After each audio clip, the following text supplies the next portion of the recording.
Welcome to Everyday Economics, a podcast that helps you learn about the economic world happening around you every day. I'm your host, Chris Krug, president of the 501c3 nonprofit Franklin News Foundation. Everyday Economics is a production of America's Talking Network. You can check out all of our great podcasts at americastalking.com. To support podcasts such as this one, please make your tax-deductible charitable contribution by clicking the link in the show description. We're recording this episode on Monday, November 14th. Joining me is Dr. Orphe Divounguy. He's a PhD economist and my partner. I want to talk about the FTX crypto crash, which is a suggested topic from one of our readers. Pinged me over the weekend, said, hey, could you try to make some sense of this for us? And I said, I will do my best. And so here's what we know. FTX was a crypto exchange managed by a fairly high-profile 30-something billionaire by the name of Sam Bankman-Fried. 30-year-old, that's crazy, isn't it? Yeah. he had accomplished quite a bit in a relatively short period of time. His exchange has completely fallen apart, massive withdrawals, gates around what remains, in the exchange, so there's no more money coming out of the exchange. Questions about how much money was in the exchange to begin with. This is perhaps one of the darkest moments for cryptocurrency in the existence of cryptocurrency. Like the big fear realized that this decentralized monetary system has flaws that don't protect the consumer, potentially can cost people a lot of money and stability. Can you unpack the FTX crash as best as you possibly can? Yeah, exactly. I mean, I didn't follow closely until recent. And so you have a situation where basically you have this 30-year-old guy by the name of Sam Bankman-Fried, people call him SBF, who founded a crypto hedge fund and a crypto exchange.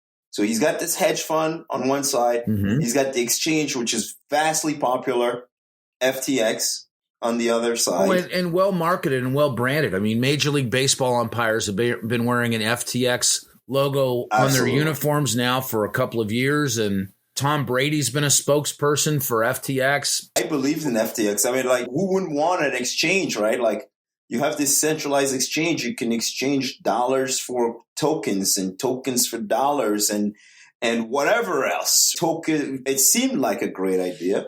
So yeah, I liked the concept. But anyway, so you have this situation where FTX has a token called FTT, right? Remember, these two entities, the hedge fund and FTX, are created by the same guy. FTX as a token creates a token, an FTT token. The hedge fund created by that guy, the same guy, SBF, buys the FTT token at a very low price.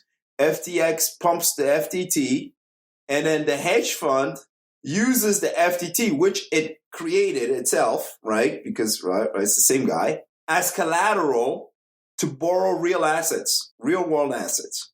You can imagine, right? If I created my own money, so think about that, Chris, for a second. If you and I created our own money, right, which is worth absolutely nothing, and then we said, hey, we're going to use our own money to go ahead and borrow against the house we want to build or a big, development project.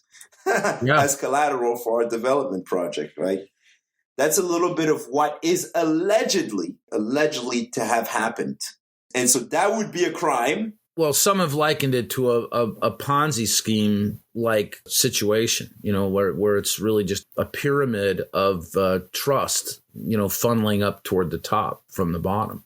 Basically, you have a situation where everyone had predicted. Once the Fed was going to start raising interest rates, you start to get this quantitative tightening in place, that funds for all these speculative things out there were going to start to dry up. And so when, in fact, the hedge fund started to suffer some losses, our friend SBF allegedly filled the gaps with money from depositors in FTX. Right. And so that's another thing that is allegedly to have gone on.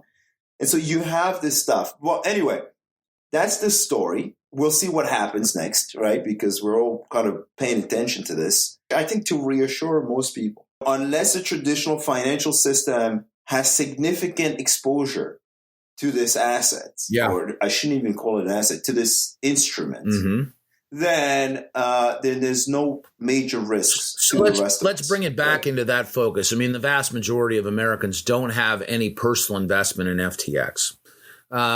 They probably have a limited awareness to what FTX even means, unless their local stadium bears that name, or they've seen it, like I said, on a ball player, or on an umpire's uniform in Major League Baseball. The bigger question is FTX and this crash, regardless of how, it comes out in the wash for them and for their investors. What is the risk of a meltdown to the broader economy as a consequence of this? I think you're headed in that direction.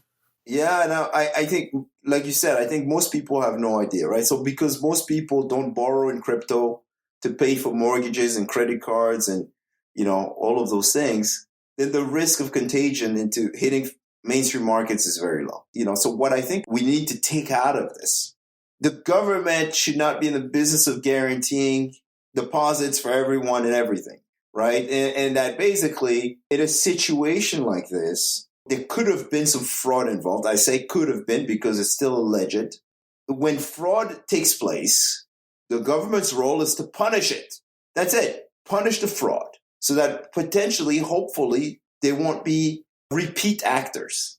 We should make sure that consumers have all the information available to them at any time. That should be a norm. That in order for markets to work well, consumers should have information available about what's going on, about what they're investing in, about where they put their money, and that the bad actors should be severely punished for misleading consumers. I think that is how government should work when it comes to situations like this. Well, I appreciate your thoughts on that. This is just a yes or no question. Cryptocurrency, should it be regulated? Yes or no?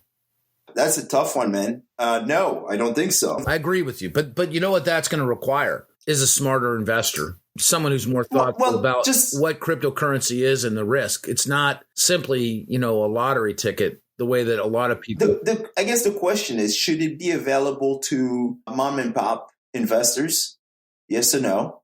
Because mom and pop investors don't have the time to learn all about the assets, right? I'd say yes. I'd say yes, and the burden is on the investor to do the homework. But I would say yes. Yeah, it should be available. Exactly. But then the investor should have all of the information. I mean, when I look at, I look at. But let's argue this. Any company I want to invest in. Let's argue this for a second, right? And I don't typically argue with you, but let's argue this for a second. What investment have you made where you felt like you've had all of the information? I mean, there's risk involved in everything.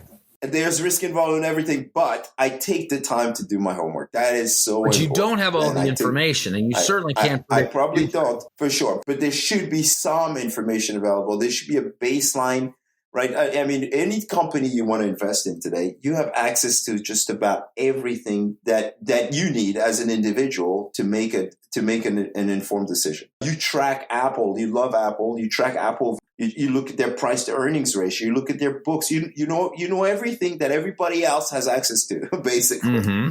And so I think that's what we need to get the public to the level of, hey, I understand what it is I'm risking here, and that's it. I think if you don't have any risk anymore, remember no risk, no reward. And there has to be opportunities to make money out there, right?